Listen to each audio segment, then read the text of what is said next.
Nagaya na nga lang pala akong mag-samgyup ng birthday ko. Para maiba naman, dito lang din naman sa malapit sa amin. Saktong lunchtime kami nagpunta. Pagdating namin, hindi naman sobrang dami ng tao. Kasama nga pala kaming lahat kaya ang dami namin. Bali 20 packs kaming lahat. Buti na lang libre ang may birthday. Char. Ang dami nilang side dishes dito at lahat ang sasarap.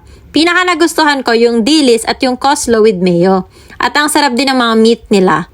In fairness, sobrang sulit. Hindi naman halatang nagustuhan namin ni Daddy dahil nakatig-5 ata kaming rice at nakailang refill pa kami. Dede time ni Just, pero tuloy pa rin sa kain ng mami ina nyo.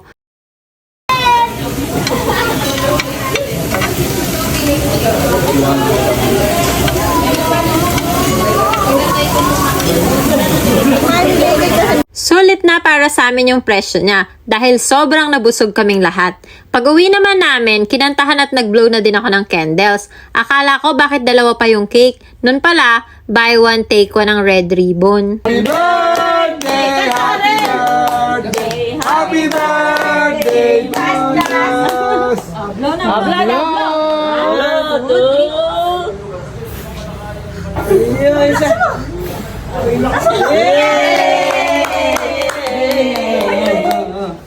Lala! Patutulala!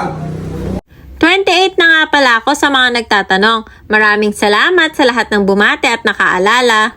At dahil birthday ko, nag-open ako ng parcel.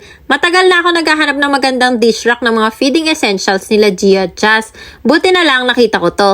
Multifunctional kitchen dish rack 2-layer cupboard plate organizer with chopping board holder. Nabili ko to ng 825 pesos.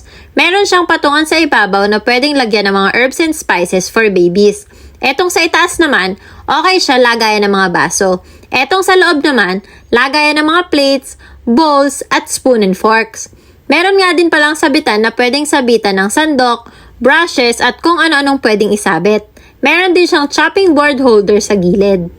Maganda yung quality niya at okay na okay sa presyo. Saktong-sakto din sa mga gamit nila Gio yung size niya. Eto na nga pala nung nilagay ko na yung ibang mga gamit. Hindi ko pa kasi naayos lahat.